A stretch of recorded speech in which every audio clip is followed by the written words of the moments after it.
так упрямо. И если бы не твой милый голосок, я бы упал, сделав последний вздох. И звезды мирно падали, как будто до меня.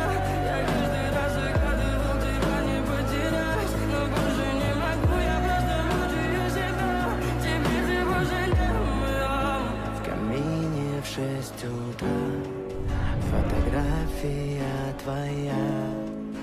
Горят воспоминания о тебе. У камина в 6 утра разбитая душа. Все твои обещания пустота.